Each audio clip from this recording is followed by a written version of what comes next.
नमस्कार, मैं अरविंद निषाद। आप देख रहे हैं यस इंडिया न्यूज़। नजर डालते हैं कुछ अहम खबरों पर। खबर यूपी के जौनपुर।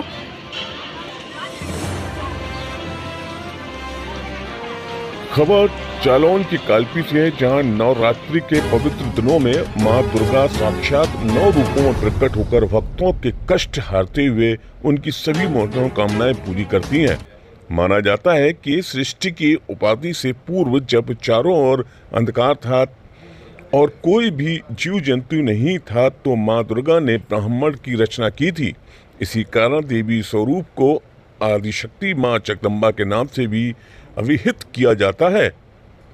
इनके स्वरूप में मां कुष्मांडा के चौथे स्वरूप को लेकर पुराणों में कहा जाता है कि इनकी 8 भुजाएं और सिंह पर सवार हाथों में चक्र, गदा, धनुष, कमांडर आदि हुआ करता था। देखें एक रिपोर्ट।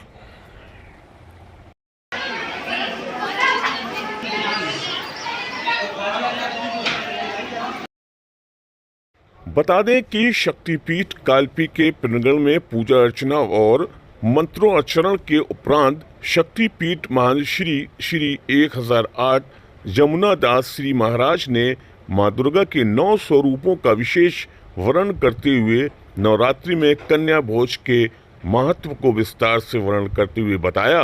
मां वनखंडी के लोक कल्याण की कामना भी की। क्या कहा, देखें एक रिपोर्ट। मंदिर में प्रवेश होने से आप अंदर प्रवेश करें।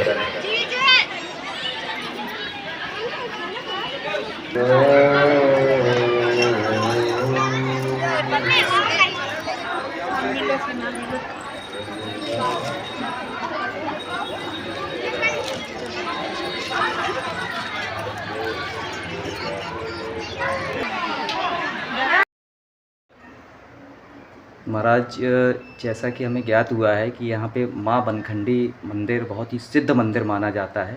इस मंदिर की क्या मान्यता है, विस्तार से बताएं। महिषासुर के वध के पश्चात आदिशक्ति भक्तों के हितार्थ जहाँ पर शिलापिंड के रूप में विराजमान हुई, उसी स्थान को वर्तमान में मां वनखंडी देवी शक्तिपीठ के रूप में माना जाता है। माता रानी जो शिलापिंड के रूप में विराजमान है, उनके उस स्वरूप को मां वनखंडी के नाम से जाना और पहचाना जाता है। माता रानी बसनी और बिगड़ी उजड़ी माता रानी समय समय पर अपनी महिमा का विस्तार करती हैं, अपने को बताती हैं, क्योंकि नदियों के किनारे की जगह हैं। कई बार यहाँ पर बस्तियाँ भी उजड़ती हैं।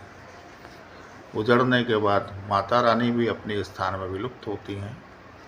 समय आने पर जब वो बस्ती बनती है तो माता रानी अपनी महिमा को बताती हैं, लोग उनको जानते और पहचानते हैं। जैसा कि नवरात्रि का दिन चल रहे हैं और इसमें ऐसी मान्यता है कि कन्या भोज कराने से माँ प्रसन्न होती हैं और उनकी मनोकामना पूरी करती हैं, तो इस पर क्या कहना चाहेंगे, क्या महत्व है कन्या भोज का? माता रानी के स्वरूप को हम कन्या के रूप में पूजते हैं देवता। कौमारी कन्या को हम माता रानी के रूप में मानते हैं, उनका पूजन करते हैं, उसी को मानकर। अवस्था के हिसाब से मेरे ख्याल से सनातन संस्कृति में 7 या 8 वर्ष का उसमें प्रचलन है। ये माना जाता है कि जब तक कन्या माहवारी नहीं होती है, उसको मासिक धर्म जब तक नहीं आता है, तब तक उसको ही हम पूजन करते हैं, माँ के स्वरूप को मानकर। इसीलिए माता रानी के लिए, उनकी प्रसन्नता के लिए हम कन्याओं का भोजन करते हैं, उनका पूजन करते हैं। रामनवमी के महापर्व पर नगर व क्षेत्रवासियों को आप क्या संदेश देना चाहेंगे?